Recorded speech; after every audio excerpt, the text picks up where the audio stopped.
parti. Donc, nous sommes en ligne normalement. On va dire bonjour à tous ceux qui veulent nous rejoindre pour nous écouter parler U19. Vous inquiétez pas, c'est pas une maladie, on est normaux. On a donc le PSG qui a fait un match nul 4-4 contre la Juve hier. Déjà, les arrêts de jeu nous ont fait mal en milieu d'après-midi, hein, je préfère vous prévenir, puisque pour ceux qui n'ont pas suivi, les Parisiens menaient 4-1, mais je vais revenir ensuite sur tout ça avec donc Lucas qui est là. Bonjour Lucas, tu m'entends, c'est bon? Salut à tous. Alors, si Lucas est en double, c'est de ma faute. Ça fait une demi-heure qu'on est en train de résoudre des problèmes techniques. Mais bref, on va attaquer tout de suite. Donc, match nul 4 partout à l'occasion de la dernière journée de la phase de poule de la Youth League. Pardon, c'est un peu compliqué des fois.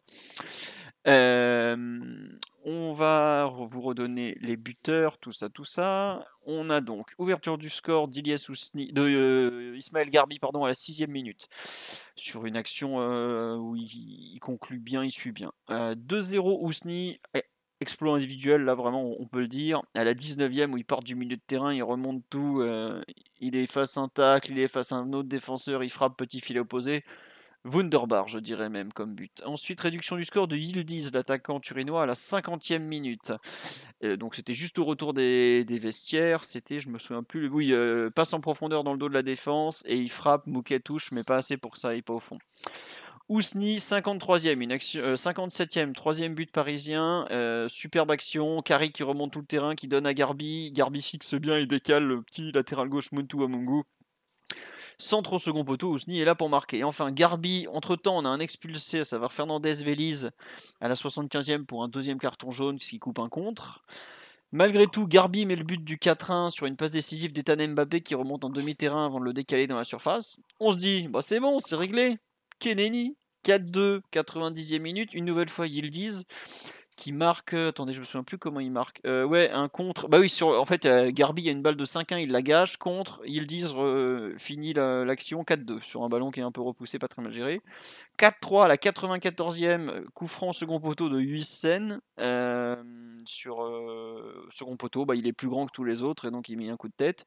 Et enfin, 95e, le but du 4-4, engagement, on perd le ballon, grand ballon devant et Angele, un petit qui était rentré en jeu, qui envoie une grosse reprise de volée sous la barre de Mouquet. Donc au final, 4 partout. Donc le PSG comment dirais-je, a assuré l'essentiel puisqu'il garde la première place de la poule. C'était quand même le but. On a 13 points à l'issue comment ça s'appelle, de la phase de poule. Premier, donc on évite le tour de barrage contre la voie des champions. La Juve, 11 points, deuxième, qui s'en sort donc avec pas si mal avec ce 4-4. Lucas, un avis général sur le match. En fait, pour ceux qui n'ont pas suivi la Youth League, et je comprends parce que c'est à des horaires de bureau, tout ça, pour vous donner une idée, c'était à peu près aussi frustrant que le match des pros quelques heures plus tard. Voilà, à peu près. L'idée c'est ça. Lucas, je Ouais. te donne un peu je te laisse donner ton avis sur le match en général. Bah, je sais pas si tu es d'accord avec moi pour dire qu'on semblait, tenir un peu le match référence de la campagne jusque le temps additionnel, en fait, parce que, PSG a maîtrisé sa rencontre de bout en bout et on était, sur une très belle prestation, bah, jusqu'aux dernières minutes du match où on perd pied et finalement, on finit par un match nul, qui laisse un petit goût d'amertume même si, la mission est assurée, de terminer premier mais je pense en fait, bah, ce match avant les quelques dernières secondes de la partie est, est un très bon match et le meilleur de l'équipe de Zoumana Camara sur la campagne, je pense. C'est vrai que sur la durée, il est vraiment bon sur les 85-90 minutes. Alors, il y a des petites erreurs forcément, mais ça reste la Youth League. Attention, c'est pas du championnat, c'est comme la Ligue des Champions. Il n'y a pas de honte à avoir des hauts et des bas, mais c'est peut-être le plus complet dans le sens où il y a vraiment de l'animation. Bah, l'animation offensive est bonne, l'animation défensive est bonne. Comme dit sur live, je nous ai trouvé au-dessus comme au match aller. Bah, le match aller, en fait, c'est surtout qu'il y a une demi-heure ou 45 minutes de folie, quoi, où on les explose. Mais je suis pas sûr qu'il y ait autant de bonnes choses à retenir du match aller, parce que de mémoire, on fait une deuxième mi-temps assez quelconque au camp des loges. En tout cas, c'est le souvenir que j'en avais. Là, je trouve qu'il y a vraiment beaucoup, beaucoup, beaucoup de bonnes choses, comme tu l'as dit. Et puis arrive ensuite cette décompression des dernières minutes qui malheureusement fait très très mal parce que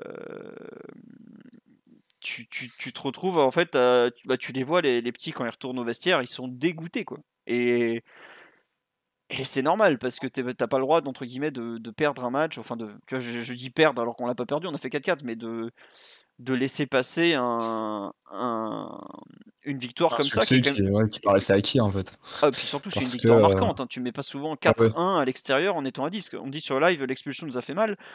En fait, pendant un moment, l'expulsion, on la sent même pas passer. C'est ça qui est fou. Alors que on la sent sur les dernières secondes, parce que là, on voit qu'il nous manque un défenseur central. Parce que Zoumana Camara a pas fait rentrer de défenseur central. Moi, il me semble pas, hein. On Non. continue, au lieu de jouer en 3-4-3, on joue 4-2-3 au final.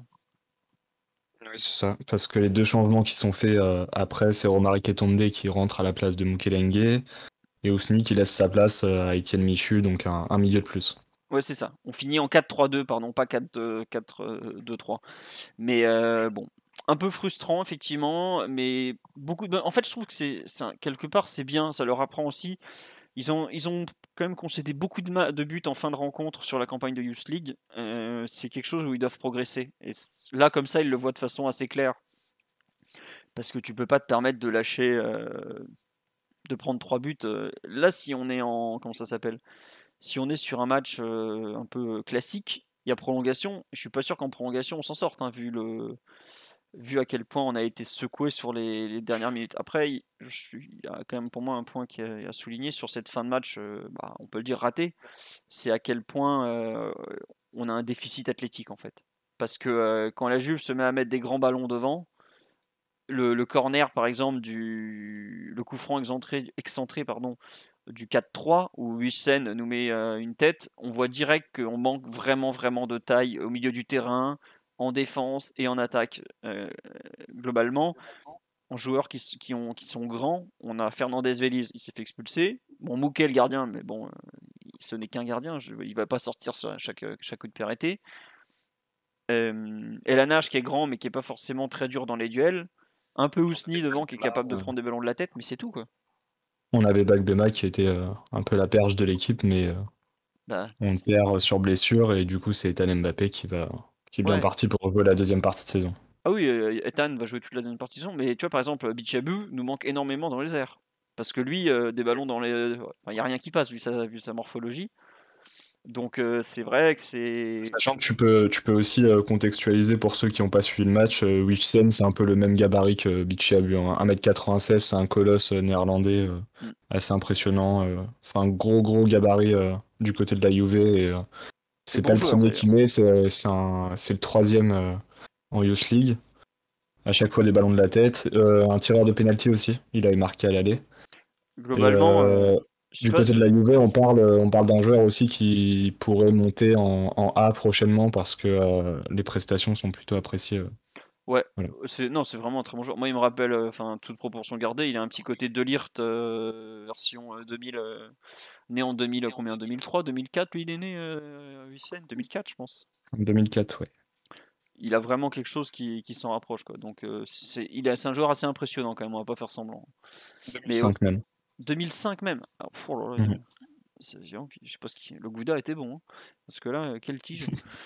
Mais donc voilà, un peu frustrant ce match nul, mais je trouve qu'il y a quand même des points qui sont pas forcément dus au hasard parce que, comme je te dis, les coups de pied arrêtés, oui, forcément, quand tu rends 20 centimètres à toute l'équipe adverse, c'est un peu le problème qu'a l'équipe pro d'ailleurs, parce que on l'a vu sur les derniers matchs, une équipe comme c'était qui Haïfa nous a gêné, 3 nous a par moments gêné dans les airs aussi. On dit sur live, ouais, la Juve a du grand gabarit. Ouais, la Juve est équipe très très très grande en taille, hein. Faut pas faire semblant. Vraiment, ils ont des gabarits et pourtant ils ont fait rentrer des jeunes joueurs, mais pareil, il y avait toujours pas mal de taille. Sur le jeu, peut-être dire quand même à quel point le PSG a fait un bon match quand même. Dans le jeu, vraiment, il n'y a pas eu photo quoi. Ouais, on a retrouvé en fait nos patrons sur chaque ligne, à savoir une défense qui s'est surtout retrouvée complètement, je trouve, puisque les trois ont fait un bon match. Au milieu, on a retrouvé Ayman Kari qui a fait une prestation de gala un peu. Ah oui. Un vrai match de patron au milieu. Le Ayman Kari de l'année dernière, totalement retrouvé sur ce match. Partout omniprésent à la perte du ballon, dans les projections. Enfin, il a fait la misère au milieu de la Juve qui a eu beaucoup de mal à exister face à lui. Et en attaque, le duo Garbi-Ousni qui a continué à briller puisque 14 des 20 buts dans la Youth League sont marqués par le binôme. Donc C'est voilà, monstrueux. ouais. C'est-à-dire que enfin, pour que les gens se réalisent bien, ils ont mis 14 buts à 2 en 6 matchs. C'est-à-dire qu'ils tournent à plus de 2 buts par match de moyenne dans un groupe très dur. Faut le rappeler, c'est un groupe très très dur que le PSG a eu parce que Benfica, même s'ils ont beaucoup de joueurs qui sont partis en pro, euh, ils ont euh, ils ont quand même encore des gros talents et on les a vus au camp des loges parce qu'ils nous ont un peu désossés. Et la Juve, une équipe qui est capable de marquer quand même 8 buts, 7 buts en 2 matchs face au PSG, c'est une équipe qui a des talents quand même, hein. Donc hier au milieu, ils se sont fait. Ayman Thierry a fait une exhibition quand même. Ce qui n'est pas forcément une bonne chose face à un club italien, parce qu'on connaît leur méthode et leur capacité à proposer des belles choses. Mais bon, ça c'est autre chose. Ouais, au milieu, enfin le milieu a régné globalement. Et je sais pas ce que tu en as pensé, mais je trouve que on a vraiment vu en fait un peu un bloc dans le sens où t'avais pas l'impression d'avoir les défenseurs d'un côté, le milieu un peu qui entre les deux et l'attaque devant quoi. Je trouvais c'était un peu un truc un peu récurrent sur les premiers matchs de Youth League. Tu avais parfois du mal à sentir C'est une vrai équipe. que la structure était un peu moins décousue, notamment le lien défense-milieu, que j'ai trouvé beaucoup plus existant, puisque enfin, le milieu avait tendance à disparaître aussi sur les dernières rencontres. Et cette fois-ci, on a eu une paire et surtout Carrie en chef d'orchestre, mais qui a tenu sur 90 minutes avant le temps additionnel. Euh, donc je pense que le milieu a fait vraiment du bien tout au long de la rencontre. Cette fois-ci, n'a pas eu de trou d'air. Mm. Ouais, non, c'est ça. Après, il y en a eu un petit peu en fin de rencontre parce que je pense qu'ils sont. On voit que c'est une équipe assez jeune, pas très jeune, mais assez jeune. Et tu voyais qu'en fin de match, il y a eu quand même. La Juve a fait beaucoup plus de changements que nous parce que nous, on a beaucoup de blessés. Et le sang frais apporté côté turinois, plus le fait qu'on finisse à 10, on a manqué énormément de lucidité en fin de rencontre. Je sais pas ce que tu en penses, mais moi je trouvais qu'à la fin, on faisait vraiment équipe fatiguée. Euh, Ouais. Dans ce sens, je trouve aussi que la profondeur de banc va peut-être Va nous me faire être un mal, ouais. défaut au PSG parce que il y a vraiment très peu d'alternatives sur le banc et bah, tu sens que Zoumana Camara essaye de tenir le plus possible avec le 11 Mm. avant de faire des changements parce que bah, il y a très peu de joueurs impactants qui peut faire rentrer. Le Romari Katonde qui est rentré à la place de Mukelenge en fin de rencontre est un bon joueur puisque c'était un des joueurs les plus performants en U17 l'année dernière avec Ilyas Ousniz. C'était un sacré duo qui avait marqué plus d'une quarantaine de buts en championnat à eux deux. Mais aujourd'hui, il revient d'une longue blessure. Il n'est pas du tout apte physiquement pour le moment. Donc, il y a très peu de solutions. Et il y a des blessés. Noël Emina qui est blessé. Bagbema pour très longtemps. Et saison terminée puisque c'est les ligaments croisés. Ouais. Enfin, voilà. Ça va être compliqué pour la suite de la compétition dans ce sens-là. Ouais, non, c'est sûr, c'est totalement ça. C'est là hier, on fait rentrer Étienne Michu, qui est donc un 2006 ou 2007 même, je sais plus, non 2006. En 2006, ouais. Ethan, c'est un 2006. Mbappé, comment il s'appelle? Etonde doit être un 2005 ou 2006.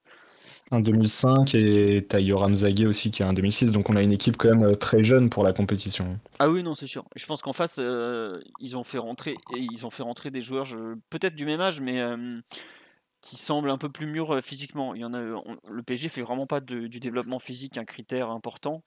Et ça se voit, ça se sent un peu sur ce genre de rencontre hein, où tu te fais un peu bousculer et t'as pas forcément un grand costaud qui va te gagner des duels à l'épaule. Le seul, quelque part, qui est dans ce modèle-là, qui est entre guillemets, qui domine physiquement ses adversaires, c'est Carré au milieu, quoi. Parce que lui, il gagne des duels vraiment à l'épaule. Ce qu'il fait sur le troisième but, il remonte un demi-terrain et au départ, il casse une ligne à l'épaule. Et combien de fois il a pris le ballon, il a cassé une ligne, il a percé où il a résisté à un pressing, ce genre de choses, quoi. Donc c'est c'est pas forcément un hasard qu'on souffre sur quand des équipes pardon, commencent à mettre beaucoup d'intensité, à solliciter des duels, notamment via des ballons aériens, sur des seconds ballons qui traînent, sur du pressing en début de rencontre. On a vu que la Juve tentait de presser. Bon, alors ils ont pas tenté bien longtemps parce qu'ils se faisaient balader, mais en tout cas, on, on sent qu'on est une équipe qui risque d'être en difficulté face à un adversaire très physique. Je sais pas si tu te rappelles, mais c'est un peu ce qui s'était passé l'an dernier face à Salzbourg. On avait explosé, notamment physiquement, parce qu'ils nous avaient roulé dessus à ce niveau-là. Et effectivement, comme dit sur la live, si on va loin et qu'il y a des recrutements en janvier, peut-être que El Shaddai et Warren Zaïre-Emery redescendront. Ça changerait beaucoup de choses. Dans la maturité physique notamment, ça changerait énormément de choses parce que tu peux pas demander à Ethan Mbappé qui a 15 ans, qui joue contre des mecs qui en ont 18, 19, tout ça, de s'imposer physiquement. C'est pas possible. Et c'est pas un joueur fini morphologiquement, ça se voit même dans sa façon de courir. Donc c'est vite compliqué contre des équipes qui n'hésitent pas à un peu cartonner nos joueurs, quoi. Et ça fait partie du jeu aussi, hein. Ouais, tu parlais de Salzbourg, je sais pas si tu te souviens de leur attaquant Oumar Diakité, qui Ouais, ressemblait beaucoup dans le profil à un Semedo qu'on a affronté avec avec le Benfica. Benfica, qui sont des attaquants, mais très très véloces et super robustes physiquement, enfin des profils de plus d'1m90 et qui bougent tous les défenseurs. Et bah, ça se ressent en fait dès qu'on affronte ce genre de profil, on est mis en difficulté parce qu'on a des joueurs sont pas non plus des bêtes dans les airs. Et forcément, on est mis en difficulté sur les centres, mais tout ce qui est ballon aérien dans la surface, ça devient difficile pour nous. Et là encore, hier, c'est même pas un attaquant, mais enfin, quoique Yildiz est quand même pas mal physiquement. Oh, Mais il est bien stock hein, quand même, hein. on affronte des joueurs voilà, qui sont super, enfin, qui sont d'une taille au-dessus globalement. Je pense si on fait la moyenne, enfin, on ressent cette différence en fait, parce que globalement, on a affronté le Maccabi Haïfa, Benfica et la Juve, et ont présenté en fait des équipes, des équipes beaucoup plus robustes physiquement que nous. Ouais, non, non. On me dit ce qui est intéressant, c'est de voir qu'ils arrivent à montrer des bonnes choses en étant bien en dessous physiquement. Totalement. Et c'est exactement l'idée de développement du PSG. C'est que plutôt que de prendre des colosses à 15 ans qui vont dominer les U15 parce que justement ils font une tête de plus que tout le monde, c'est de prendre des joueurs peut-être beaucoup moins aboutis physiquement et morphologiquement et de les faire travailler techniquement, le sens du jeu, le déplacement, parce que naturellement, ils vont grandir et s'étoffer. Euh, Aujourd'hui, je ne sais pas si vous le connaissez, il y a un petit Christopher Nkunku, qui est quand même pas un mauvais joueur. En Youth League, c'était à chaque fois, enfin moi je l'ai vu même en U17, c'était une crevette de chez crevette. Aujourd'hui, bon, bah, on voit que c'est un superbe athlète qui a une vitesse, une explosivité quand même assez impressionnante. Et c'est justement le pari qui a été fait, c'est que ça sert à rien de prendre un costaud à 14 ans qui justement va pas forcément développer d'autres qualités. Il faut pas croire, enfin, la plupart des clubs recrutent comme ça. Alors de temps en temps, ils vont faire un pari sur un gros gabarit parce que on peut aussi développer techniquement un joueur qui au départ est déjà une force de la nature parce qu'il va avoir des qualités exceptionnelles et donc on peut capitaliser dessus. Mais il y a beaucoup de joueurs parisiens qui vont exploser physiquement, se développer un peu plus sur le tard, alors que techniquement ils sont déjà à un très bon niveau tout jeune, quoi. Donc c'est aussi un peu ça ce qu'on a vu hier. Et encore, la Juve n'est pas l'équipe la plus physique, mais c'est une équipe parisienne très technique, très basée sur comment dire, la passe, les sorties de balles, les déplacements, les redoublements de passes, etc., etc., quoi. On me dit CF Bidjabou, mais Bidjabou, faut pas Que, croire, il a de sacrés pieds, hein. El Shaddai, ouais, c'est un Golgoth, certes, parce il est immense, mais il a des pieds. S'il faisait 20 centimètres de moins, tout le monde parlerait ses pieds et personne de son physique, hein. Donc c'est pas rien normalement. Oui, le cas, vas-y. non, je voulais dire, avec le vivier que tu as en Île-de-France, si le PSG voulait aligner un 11 avec une moyenne de taille à 1m90, on pourrait le faire tranquillement, mais la formation du PSG a misé sur autre chose. Enfin voilà, on n'est pas juste une équipe de colosses Ouais. physiques. Non, c'est sûr, c'est sûr. Tu veux rajouter quelque chose sur le déroulement du match? sur un Moi, je peu. pense qu'on Ouais. peut faire un par un, ligne par ligne. Allez, on va faire un petit tour. En plus, la Juve nous a gentiment fourni des photos du match. Merci la Juve. Bon, ils n'ont pas trouvé cette choix. On leur a pas trouvé cette choix plutôt, c'est autre chose. On nous parle de l'entrée de Bichabou avec les pros. Oui, à Ajaccio, il avait notamment claqué une transversale vers Hakimi qui était assez impressionnante. Mais il a des, enfin, c'est ça qui fait un peu rêver tous les recruteurs d'Île-de-France, tous les scouts, c'est que Bichabou, El Shaddai, il a des sacrés pieds pour un gabarit pareil. Donc voilà.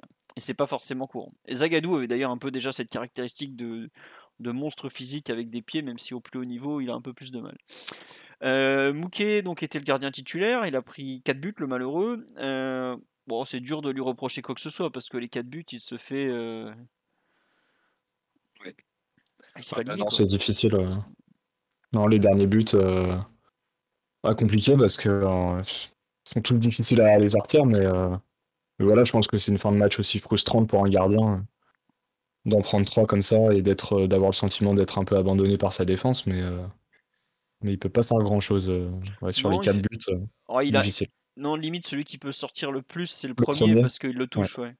Et c'est vrai il freine la balle, mais il est un peu, il a pas Ouais, la main assez ferme, voilà. Ce qu'on dit il sur a les live, mains ouais, savonneuses un petit peu. ouais, disons que le premier but, s'il le sort, c'est un vrai exploit parce qu'il arrive quand même, ils arrive lancé tout ça.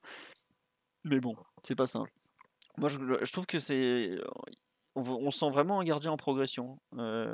Plus sûr de lui, qui va faire des arrêts un peu plus impressionnants, qui est un peu moins en panique au pied, qui, qui, qui, qui a l'air de mûrir en fait, tout simplement. Donc après, il faudra voir est-ce que ça sera suffisant pour passer des tours. Et peut-être qu'effectivement, hier, ce qu'on attend de lui, c'est qu'il nous sauve un peu un des 3 derniers buts par un exploit. Mais en tout cas, bon, ça reste quand même plutôt bien pour sa première en saison en Youth League quand même. Alors, ensuite, on passe à la ligne de 3. Tu veux commenter quel joueur en premier? Tu veux commencer? Donc, comme d'habitude, c'était Lamy axe droit, Elanache centre, et comment il s'appelle? Et Fernandez Vélis qui était axe gauche. Lequel t'as le plus plu, le moins plu, le... Bah, on peut peut-être commencer par Fernandez Félix qui fait un match donc, du coup de 75 minutes avant de se faire expulser. Je l'ai trouvé plutôt bon. Je sais pas si tu partages cet avis parce que enfin, du côté gauche, il avait un client puisque c'était Yildiz qui balayait un petit peu ce côté et l'axe aussi. Mais je l'ai trouvé dans la lignée un peu de ses prestations depuis le début de la Youth League, plutôt sérieux, appliqué. Après, je pense qu'il y a un peu trop de nervosité sur la fin de match et puis c'est des erreurs de jeunesse, les deux cartons jaunes, mais j'ai trouvé que c'était quand même une campagne encourageante, puisqu'on peut parler maintenant de campagne de poule, phase de poule en tout cas encourageante, puisqu'elle est terminée. Euh, voilà. Ouais, je suis d'accord avec toi, c'est encourageant, mais c'est vrai que quelque part, j'attendais un peu mieux de lui. Là, sur live, une personne me dit je le trouve plus prometteur que Bichabou, sachant qu'il a quand même 2 ans de plus, faut le prendre en compte. Et le carton rouge, pour moi, il y est, hein. Je sais que j'ai eu un débat sur le forum de culture, je crois, où il me disait ouais, il est dur. Bah, c'est assez dur de ne pas lui mettre les 2 jaunes. Le premier, il est quand même main volontaire juste devant la défense, juste devant la surface. Et le deuxième, il coupe un contre qui partait bien. Donc c'est compliqué pour l'arbitre de ne pas le mettre. Après, peut-être que les Turinois auraient pu être plus avertis, ça c'est vrai, parce que l'arbitre a quand même beaucoup laissé jouer. Alors qu'il y a eu des fois où on a eu quand même des sacrés tampons. Ouais, je sais pas, j'avoue que l'expulsion, je trouve, fait ternit quand même pas mal le bilan parce que c'est un des plus expérimentés de l'équipe et pour moi, c'est justement des erreurs qu'il doit pas faire, quoi. Donc, je, en fait, ce qui est surtout dommage pour lui, c'est qu'il va rater le match suivant déjà. Parce qu'il va être suspendu. Donc est-ce que sa campagne de Youth League n'est pas déjà terminée? À suivre. J'espère qu'il va quand même passer un cap sur la deuxième partie de saison avec l'équipe U19 en championnat donc, ou en Gambardella. Quoique Gambardella il doit être trop vieux maintenant parce que c'est U18. Mais je suis un peu plus réservé avec toi. Disons qu'en fait j'en attendais plus, mais je suis pas sûr que le faire jouer axe gauche l'aide tant que ça, même si c'est le seul poste vraiment disponible à cet instant, quoi. Voilà.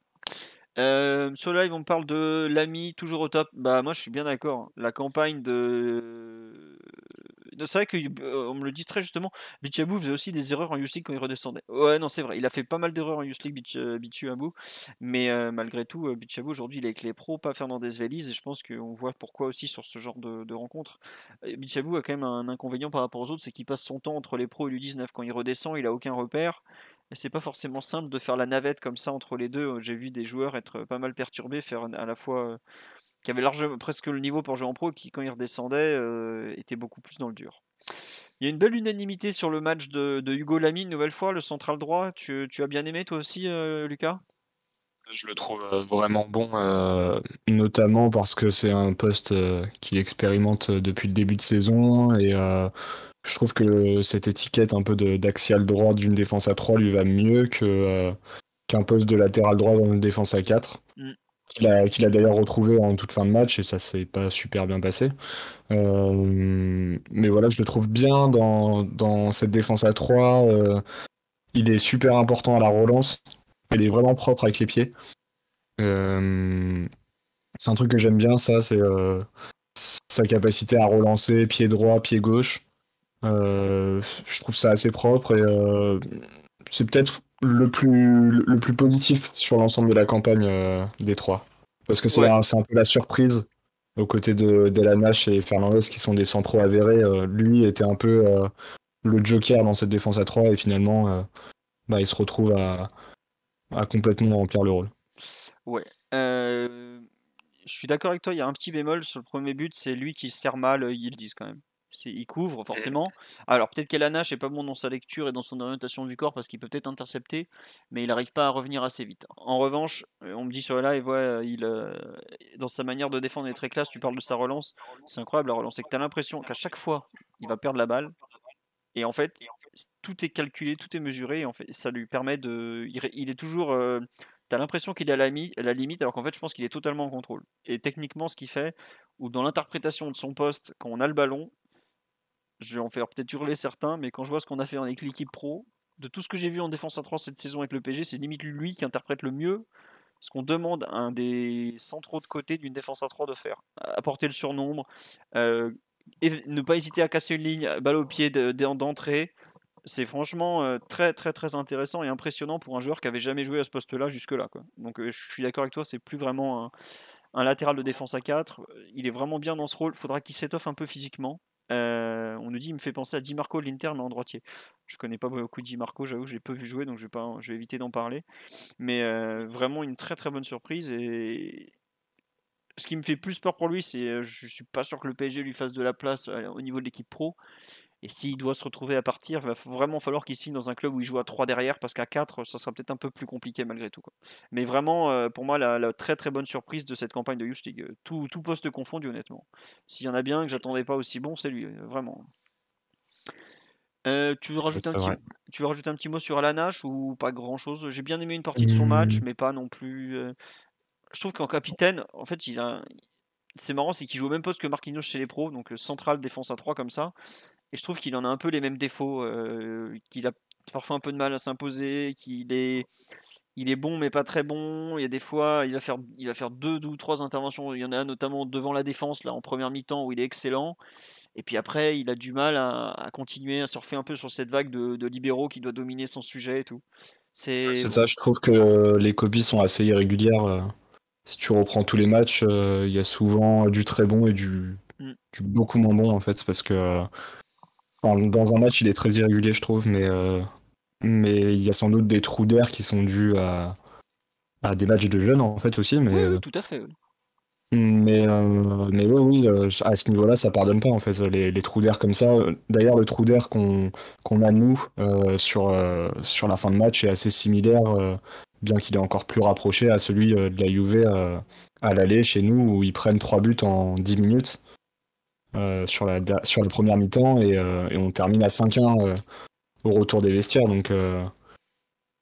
Donc, ouais, en fait, les équipes de jeunes peuvent avoir des trous comme ça qui pardonnent pas et il faut absolument les éviter parce que ça fait basculer un match. Ouais, après ça fait aussi partie de l'apprentissage, donc c'est pour ça faut pas non plus trop Mhm. s'inquiéter, mais bon, c'était un peu dommage. Mais lui aussi, il est quand même en train de progresser, tout ça. Et Lanache, il fait partie du groupe élite ou pas? Je me souviens plus. Non. Non, et Fernandez Vélez non plus d'ailleurs. Non, non. Ils font partie de ceux qui sont venus, je crois, pendant la trêve ou dernièrement. Les deux viennent C'est ça, régulièrement avec ouais. les pros quand même, donc c'est bien. On nous dit Elana chez Fernandez Vélez, c'est leur dernière saison Youth League. Oui, puisque les deux, ce sont des 2004, si je me trompe pas. L'ami aussi, c'est un 2004. Le trio sera pas là l'année prochaine. L'ami aussi est en 2004, ouais, bah c'est bien pour eux qu'ils Ouais. se montrent parce que justement après ils vont être dans le fameux cas du PSG où tu n'as plus d'équipes qui seront trop vieux pour jouer en U19 puisque c'est déjà des U19 et il n'y a plus d'équipe ensuite. Donc pour eux c'est une saison importante et il faut qu'ils s'affirment. Tu veux dire un petit mot sur les deux latéraux ou pas ou oh, peut-être j'ai Je pense qu'on trouvé. peut plus partir sur le milieu. Enfin, Vas-y. si tu veux mettre un petit mot sur les latéraux, mais qui n'ont pas été non plus hyper en vue. Peut-être qu'on a retrouvé Vimoge un petit peu sur le côté gauche, Ouais ouais, qui a ouais, été je suis d'accord. décisif, qui a apporté le. Enfin, offensivement, on l'a un peu retrouvé parce qu'il était passé un peu à côté face à Haifa alors qu'il y avait un boulevard devant lui sur son côté et il n'avait pas super bien exploité les coups. Cette fois-ci, il était un peu plus dedans, à l'image du but où Garbi le décale, puis il décale à son tour Ilyes Sousni. Enfin voilà, c'est ce genre d'action qu'on attend un peu de lui. Mais voilà, je trouve que les deux ont livré un match plutôt correct. Bien que défensivement, ils ont eu un peu plus de mal, mais je pense que de toute façon, c'est dans la vocation des deux joueurs. Enfin, les deux joueurs sont beaucoup plus offensifs que défensifs. Ouais. Et ça se ressent quand tu as des clients un peu. Bah, je trouve que Yildiz a vraiment fait un très bon match côté Juve et des joueurs comme ça, un peu matures et déjà faits pour le monde de la Youth League, bah, tu ressens direct les complexités d'affronter des adversaires matures comme ça. Ouais, c'est vrai que ça se sent et je trouve que comme tu dis, il y a un certain rebond sur Vimoge aussi sur le match d'hier. Mais il avait été bon à l'aller aussi, hein, il avait fait une passe D de mémoire. Ouais, Donc bon. pour Mais Osni aussi. ouais voilà, mais c'est vrai que le centre pour Ousni il est quand même très très bien vu alors qu'il arrive lancé après une course de 50 ou 60 mètres, donc c'est bien d'avoir cette lucidité.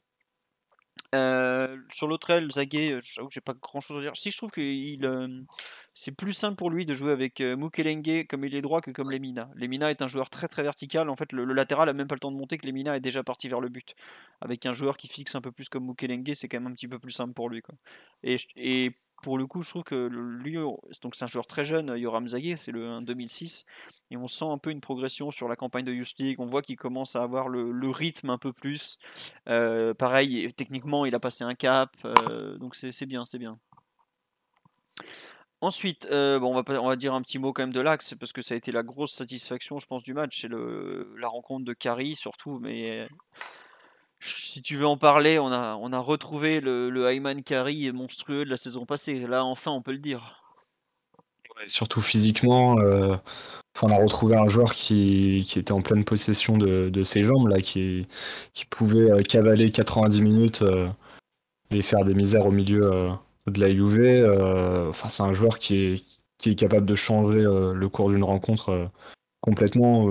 C'est pas pour rien que c'est un joueur du groupe élite, on le ressent avec Garbi, que ça sort un peu du lot, ce genre de profil. Et surtout là, bah, il nous a livré un très très très gros match. Il a totalement changé le match. Enfin, c'est un joueur qui a impacté complètement la physionomie de la rencontre.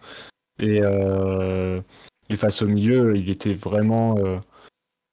Ouais, il a été vraiment très très bon puisque enfin, sa vivacité à pouvoir se retourner, se mettre dans le sens du jeu par rapport à un Kylian Mbappé qui est encore un petit peu en dedans enfin, sur cette capacité à se mettre dans le sens du jeu, lui il l'a complètement.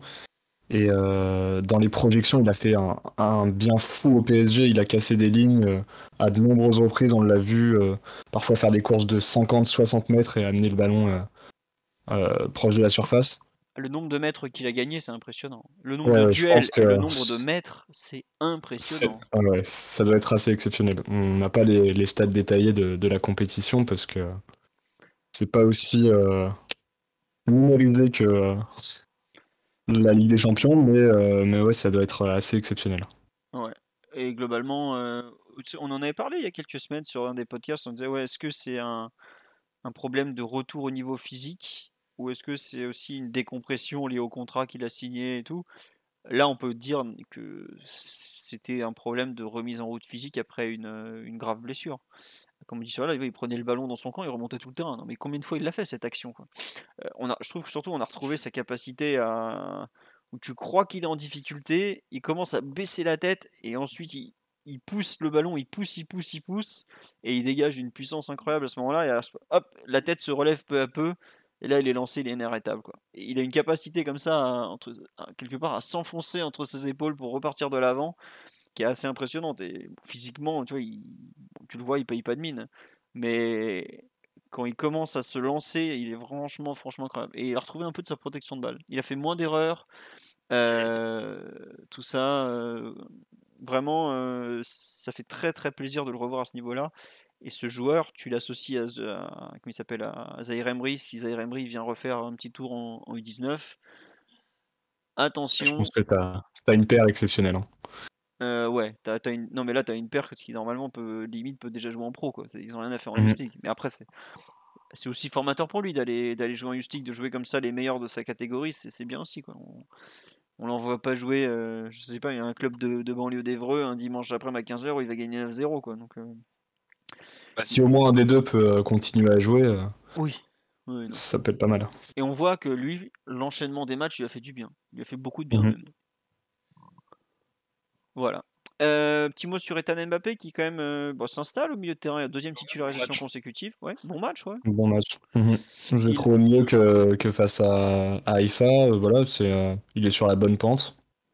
ouais, C'était un premier match face à Haïfa, là c'est un deuxième, et puis face il à un adversaire s'acclimate. quand même beaucoup plus costaud, bah, il a répondu présent. Il y a quand même des gestes qui témoignent bah, de confiance et de personnalité pour un milieu, puisque j'ai en tête un moment où il est dans la surface, il prend son temps pour relancer, se retourne euh, dans le sens du jeu, puis permet de gagner à peu près 40 mètres sur une passe.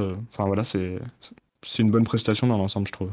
Ouais. C'est marrant, c'est que, comme disait, les gens qui découvrent Ethan Mbappé s'attendent peut-être à voir un clone de Kylian, mais c'est tellement l'opposé. Il est gaucher. On voit que physiquement, il n'est pas du tout formé. Il n'est pas spécialement puissant. Il n'est pas spécialement tanké. Il a un bon pied gauche, ouais. Déjà, enfin, rien que ça, c'est bon. Enfin, Kylian a un pied gauche, il a marqué avec, mais bon, c'est pas sa spécialité, quoi.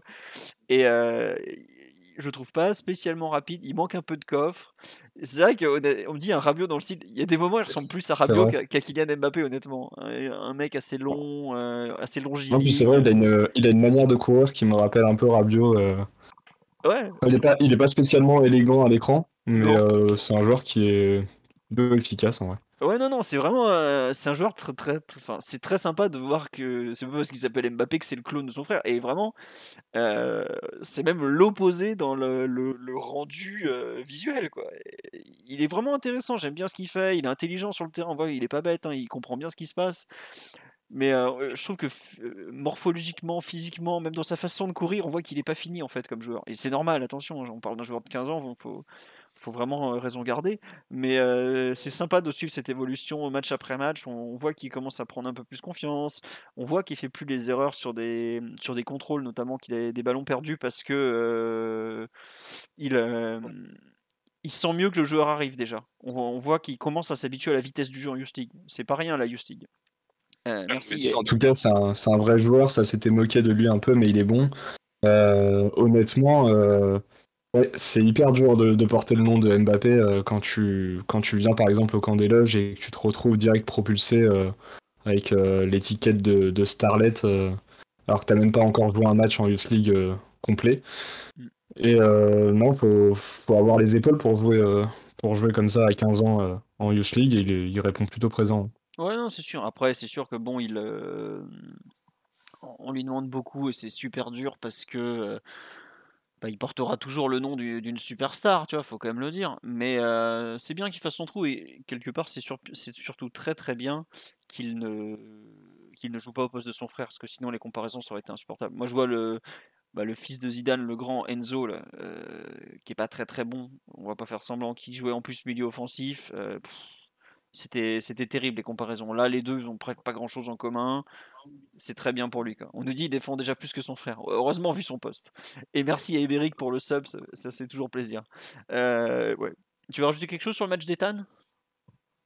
Non, non, pas particulièrement. Bon. On va passer aux joueurs de l'attaque. Alors, j'ai pas de photo de notre ami Mukelenge, donc si tu veux en parler, eh bien écoute, tu vas devoir broder sans photo, je te le dis tout de suite. Non, Euh, bah, globalement, je trouve que dans la lignée de ce qu'il a proposé à IFA, c'est un joueur, comme tu l'as dit, qui colle mieux avec une association avec Zague. Parce que c'est un joueur qui colle plus la ligne, qui a le profil délié, un peu moins puncher que Lemina, mais qui a moins cet attrait de l'axe et qui du coup permet plus souvent de voir des séquences où tu peux dédoubler avec Zaguet et prendre, enfin occuper les largeurs du terrain, puisque c'est important quand même quand tu joues dans ce schéma à 3. hmm. Donc voilà, non, c'est un profil plutôt intéressant, je trouve, qu'on n'attendait peut-être pas directement à ce niveau et propulsé en attaque titulaire, mais qui profite bien de la blessure de Lemina pour se montrer. Je Ouais, un peu comme trouve que. Mbappé, tu vois, au milieu, je trouve. Il est là, il s'est retrouvé Ouais. un peu là Mhm. en conséquence de blessures de joueurs devant lui, hein. Et il s'est bien glissé dans l'équipe, il fait le taf. Alors, il y a des fois des trucs où il doit faire mieux et tout, mais c'est un 2005, Mukelenge, si je me trompe pas, voire 2000. Ouais, c'est Ouais, un deux. Ah, c'est ça? ouais, ouais, c'est ça. Et tu Ouais. vois, moi, par rapport à la saison dernière des U17 et des U19, je m'attendais plus à ce que ça soit Etonde qui soit un remplaçant numérique de Lemina. Hmm. Mais finalement, Etonde a pris une grosse blessure cet été et c'est plutôt Mukelenge qui tire son épingle du jeu. Ouais. Je regardais, il a quand même joué 45% des minutes en Youth League, hein, Mukelenge, au final, hein. Il joue, hein, il a du temps de jeu, hein, faut pas croire, hein. On nous dit je veux Ousni au mondial. Non mais attendez, calmez-vous. J'en rigolais hier après parce qu'il a fait quand même un gros match. Mais d'abord, on va parler de Garbi qui est donc le ailier gauche slash milieu offensif. Enfin, il a un peu un rôle très très libre sur le terrain. Il a quand même fait une très grosse rencontre lui aussi. Il met un doublé. Alors il frôle le triplé et son mauvais choix se termine en but pour la Juve, le but qui relance tout. Mais globalement, il fait une super rencontre. C'est bien. Il confirme que sa campagne, c'est pas du hasard, quoi, en tout cas.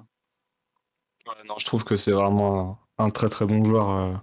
Après, il a quelques petits défauts à corriger. Quand Zoumana Camara dit que il peut être parfois brillant et très très juste et parfois un peu brouillon, c'est vrai que non, il est dans le vrai, mais je pense que la nature du joueur aussi rend ce constat un peu plus présent, puisque c'est un joueur qui aime le duel, qui aime la percussion, qui va naturellement perdre des ballons parce qu'il prend beaucoup de risques sur le terrain. Mais, euh, mais non, franchement, enfin, quand tu vois la rencontre où il est pas là et les rencontres où il revient dans le groupe U19, tu sens une grosse, grosse différence, hein. Ouais, ouais, non, non, t'es sur un joueur majeur. Tu vois, c'est comme si on faisait redescendre Zahir Emery ou Bichabou, tu te rends vite compte que quelque part, Bah, après, c'est aussi le propre de la Youth League. Il est un peu trop fort pour la Youth League et il est peut-être pas encore assez fort pour jouer en Ligue 1 ou parce tu vois, il a des pertes de balles.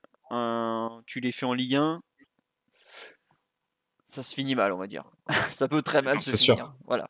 Mais justement, il faut qu'il continue à être aussi performant en Youth League, qu'il gomme un peu ses défauts à ce niveau-là.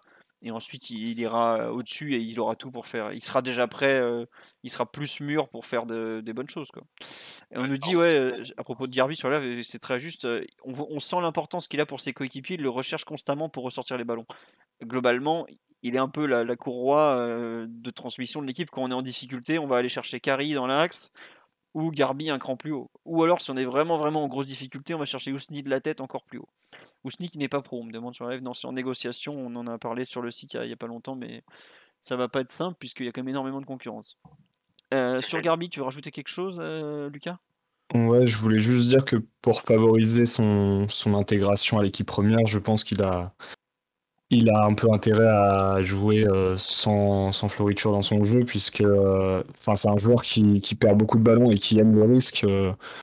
Euh, enfin, son jeu le veut en fait, mais s'il veut se faire une place et profiter de la rotation, je pense que il doit se faire un peu plus discret dans l'équipe première et jouer un football simple. En gros, je pense qu'il a tout intérêt à simplifier son jeu et à le rendre encore un peu moins folklore. Je sais pas Ouais. si tu Non, partages non, ça. ouais, je suis d'accord. Enfin, il faut qu'il entre guillemets. Bah, ouais, c'est ça, c'est un peu réduire le possible déchet parce que des fois il fait des choix pas toujours, comment dirais-je, évidents ou pas toujours pertinents, quoi, tout simplement. Mais c'est normal, on parle d'un joueur de 18 ans, donc et encore, il est de quel mois? Il est juin 2004, Garbi, donc il vient juste d'avoir 18 ans. Euh, Avril 2004, voilà, il a eu 18 ans il y a 6 mois. Euh, c'est normal, ça va venir. Et puis c'est un joueur offensif, c'est toujours plus long à faire les bons choix, bien réfléchir. Mais je trouve que tu vois, le fait qu'il arrive à marquer pratiquement à tous les matchs, c'est quand même un excellent indicateur. Ça veut dire que il est capable d'être dans la surface, il est capable de finir, et c'est pas donné à tous les milieux offensifs de savoir finir des actions. Il y en a certains, ils mettent 3 buts par saison, hein. C'est terrible, mais c'est le cas, hein. Et ça, globalement, c'est aussi un signe de maturité, c'est un signe que bah, ça va mieux pour lui, qui va continuer à franchir des paliers. En parlant de marquer, on va finir par la terreur du but adverse. Donc Ousni qui a une nouvelle fois et inscrit un doublé. Attendez, je crois que j'ai même pas une photo aussi. Voilà, ça c'était au match aller, donc ça fera l'affaire. Cette fois-ci, il en met deux de buts. Il met le deuxième sur un exploit individuel et le troisième sur un but d'avant-centre qu'il sait parfaitement mettre second poteau, tac tac tac, il est là, il conclut de près. Bon, globalement, on nous dit le crack. Ah bah, c'est un peu la révélation de cette campagne de Youth League. On nous dit Ousni au Qatar, peu importe avec quelle sélection. Ah là là.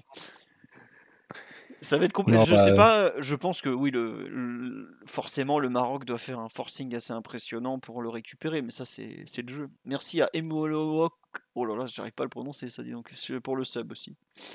Ah tiens, on nous dit j'aime beaucoup le joueur. Il y a beaucoup de gens qui ont découvert Ilyes Ousni sur cette campagne de Youth League. Oh, c'est un joueur un peu annoncé, puisque il avait quand même déjà brillé à l'Alcas Cup au Qatar avec le U17 il y a 1 an et demi maintenant. Mhm. Mais bon, il confirme quand Ouais. même, Lucas. Ouais, oui, non, clairement. D'ailleurs, en parlant d'Alcas Cup, enfin les révélations à l'époque, c'était Garbi, Ousni et Zahir Emery. Et bon, enfin, les trois joueurs sortent du lot, donc c'est plutôt marrant de suivre leur progression. Mais enfin là, pour sa première année chez les U19, parce que c'est un joueur qui découvre un peu ce noyau, malgré qu'il avait connu quelques matchs l'année dernière avec le groupe de Zoumana Camara. Enfin, c'est un début de saison en grande pompe. Il est très très fort en attaque. 8 buts en 6 matchs, 3 doublés. Enfin, sur une campagne de Youth League, c'est quand même sacrément costaud, hein. Ouais, et dans un groupe compliqué. Ouais, c'est ça. On nous dit, est-ce qu'il fait les entraînements avec les pros? De temps en temps, il en a fait. Il était monté, je crois, au lendemain du match contre Brest. Pas Brest, non, 3, si je me trompe pas. Mhm. Ouais, c'est ça. Ouais, c'est ça, ouais, Et, c'est moi qui. il l'a fait aussi face à Brest. Et aussi, ouais, voilà. Et on dit, et profil Il a rare, eu il est ni quelques très séances. rapide ni très grand, mais un QI foot de 250. Ouais, c'est vrai que physiquement, il a rien de fou, mais ne sous-estimez pas à quel point il a de l'activité. Parce que c'est Ouais, quand c'est même. un profil hyper singulier dans sa participation au jeu, hein. Ouais, ouais, voilà. Mais ce que je veux dire, c'est que pour un défenseur adverse, de cet âge-là surtout, c'est pas évident de gérer un joueur qui bouge autant. Ils ont pas forcément beaucoup l'habitude, donc c'est pas simple. Faut pas croire que le fait qu'il soit ni spécialement grand, ni spécialement ci ou ça, c'est pas forcément évident. On me dit, il fait penser à Gouiri. Il est un peu plus longiligne que Gouiri quand même. Et oui, il est en équipe de France U17, Ouais, U18. Voilà. U18. Bah, il a fait U18, U17 avant et puis ouais. maintenant il joue Là, U18. il est en U18. Excusez-moi, j'étais en train de tousser. On nous dit Walid Regragui va aller chercher Ousni. C'est possible. Et évidemment que enfin, je pense qu'un pays comme le Maroc, s'ils peuvent récupérer un talent pareil, ils vont pas se gêner, hein. Enfin, il y a pas de. Quand je vois que même l'Espagne en est à prendre Garbi alors qu'ils ont je sais pas combien de joueurs. Évidemment que toutes les sélections, si elles peuvent gratter un bon joueur, elles vont pas se gêner, hein. Il n'y a pas de pitié à ce niveau-là, hein. Tout ce qui est bon, ils prennent, hein. Faut le dire, c'est tout, c'est comme ça. On nous dit hargneux, généreux et ultra mobile, j'adore. Non mais c'est vrai quoi, sa mobilité, il arrive à combiner une mobilité incroyable parce que regardez-le même à l'arrêt, il court énormément et il arrive encore à être précis. Alors c'est vrai que des fois il court tellement qu'il manque un poil de justesse au moment de conclure, mais c'est dur de dire ça d'un gamin qui a mis quoi, 8 buts, c'est ça Lucas, si je me trompe pas, 8 buts en 6 matchs? C'est ça. Bon, Les meilleurs buteurs de la Youth League, il y a 3 joueurs qui en ont mis 7 et lui en a mis 8. ah, il y a quand même 3 mecs qui ont mis 7 buts, c'est pas mal, hein. Ouais. Chez les Espagnols, c'est un buteur du Barça, Barbera, et Nino, qui est un jeune ailier de l'Atlético de Madrid. Les deux clubs D'accord. se sont qualifiés d'ailleurs, mais à défaut de se qualifier en Ligue des Champions. C'est bien Lucas. Je te rappelle que dire des propos anti-espagnols te fait progresser dans la hiérarchie de culture PSG. C'est une blague pour les débiles, hein, je précise. On nous dit il a des origines espagnoles, Garbi. Oui, je crois côté maternel, c'est ça, non? Ouais, c'est ça. Voilà pourquoi. Mais il a 3 choix, Garbi. Il a la France, l'Espagne et la Tunisie, si je ne me trompe pas. C'est Mhm. ça? Ouais, c'est ça, Garbi, c'est Tunisie. Ouais.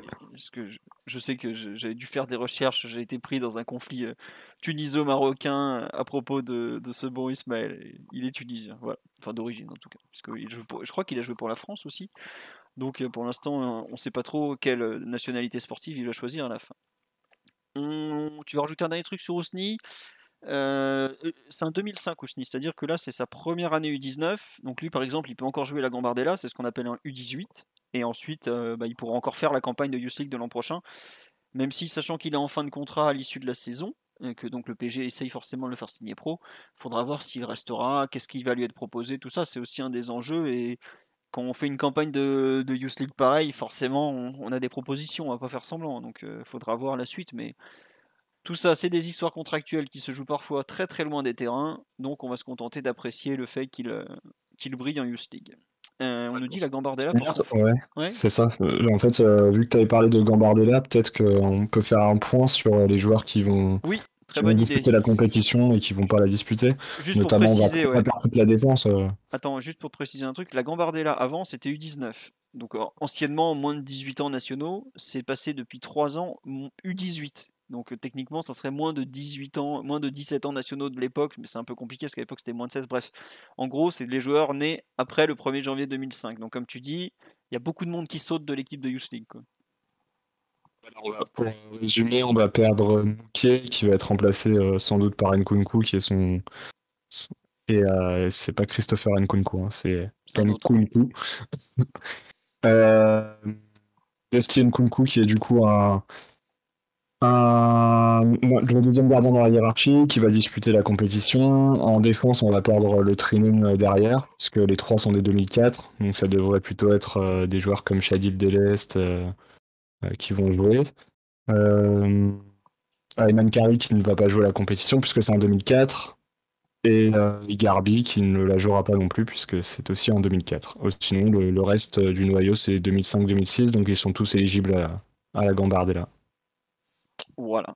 Bon, ça sera quand même une équipe pas trop mal. On nous dit la Gambardella pour ce qu'on fait quand on la joue. Non, faut pas croire, on a fait des bons parcours en Gambardella. Alors on est maudit, hein, je veux pas faire semblant, on perd toujours en demi au péno, enfin des circonstances improbables, mais on fait quand même des bons parcours. C'est vrai qu'en Gambardella, par exemple, on pourrait faire jouer Bichabou ou Zahir Emery encore, pour vous donner une idée. Donc, Ouais. voilà. Saison Covid, on allait gagner totalement. La saison Covid, on avait une équipe incroyable, on est allé gagner à Lyon avec une rencontre restée mythique de la part de Caïs Ruiz, époque encore PSG, donc voilà. Mais bon, c'était une autre époque. Est-ce que c'est Papus qui coach l'équipe de Gambardella? Oui, oui, totalement. Ça fait partie de ses attributions techniques. Il coach U19 nationaux, Youth League, Gambardella. Qu'est-ce que devient Caïs Ruiz? Bah écoutez, il est à Auxerre, le petit Caïs, mais je sais pas du tout s'il joue cette saison. T'as peut-être suivi, toi, Lucas? Moi, pas du tout. Je vais pas Bah, il faire. joue pas beaucoup, moi je l'ai vu, il a joué titulaire face à Lyon, mais c'est son seul match. Ouais, Et voilà, il n'avait pas été non plus ouais, très en vue, puisqu'il a fait une petite heure de jeu, puis il est sorti. c'est Sinon, ça. le reste, il est même pas entré en jeu, donc voilà. Là, j'ai sous les stats. En fait, il a joué un match contre Lyon le 31 août. Après, il est passé sur le banc de touche. Et là, depuis 3 matchs, il est même pas sur le banc de touche. Il est en dehors de l'équipe. Donc, je serais pas surpris qu'il soit parti avec la réserve. Voilà. Si vous avez du temps, vous pouvez aller checker normalement sur le site de la FFF. On a les feuilles de match désormais de CFA, enfin désormais National 2, National 3, U19, U17, c'est vachement pratique. Donc vous pouvez probablement retrouver ce bon Caïs quelque part sur le site de la Fédé. Moi j'avoue que j'étais parti chercher des trucs sur Elias Ousni, mais j'ai pas eu le temps d'aller chercher sur Case Ruiz. Bon, on a fait le tour de la Youth League. Faudra attendre le tirage au sort. Alors c'est pas pour tout de suite parce que d'abord on doit aller à comment ça s'appelle? On doit attendre le tour de barrage des deuxièmes de poule face aux champions de la Voie des champions. Et ensuite on aura le tirage au sort. C'est direct les huitièmes ou c'est les quarts? Non, c'est les huitièmes qu'on tire. C'est les huitièmes. Voilà. Et c'est sur un match. Attention.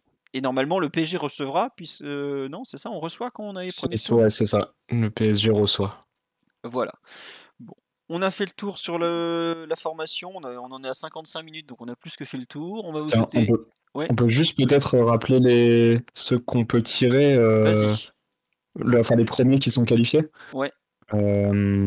Alors attends, je reprends juste mon petit classement.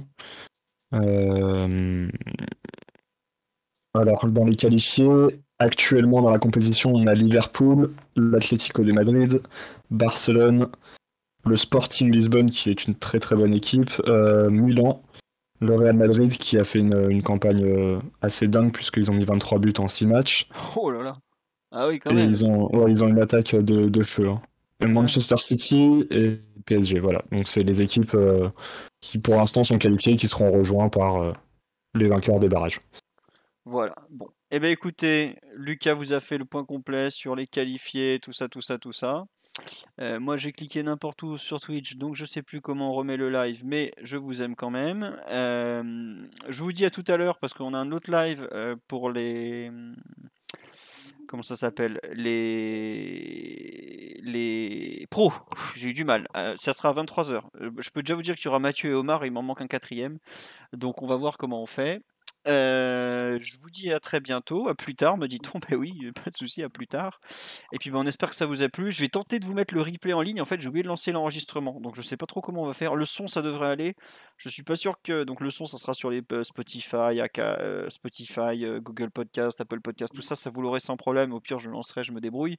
En revanche, la partie vidéo, je sais pas trop si je vais pouvoir vous la sortir, vous la mettre sur YouTube. Donc si vous cherchez le replay, checkez plutôt les plateformes audio que les plateformes vidéo. Je vous tiendrai au courant sur le Twitter de Culture comme d'habitude. Allez, très bonne fin d'après-midi à tous. On espère que ça vous a plu. Merci aux deux subbers qui sont passés en cours de route. C'était très gentil de votre part. Et à bientôt. Et oui, on nous dit Gonfreville au Camp des Loges ce week-end pour le 19. Bah écoutez, ça sera probablement dimanche à 15h, à moins que ce soit passé à 14h, parce qu'on est déjà aux horaires d'hiver. Mais en tout cas, vous allez voir sur le site de la Fédé. En plus, c'est gratuit si vous voulez aller voir les jeunes. Autant U6 c'est payant, souvent, autant les U19 nationaux, c'est gratuit, c'est toujours sympa. Et des fois, c'est sur le terrain d'honneur, vous êtes assis.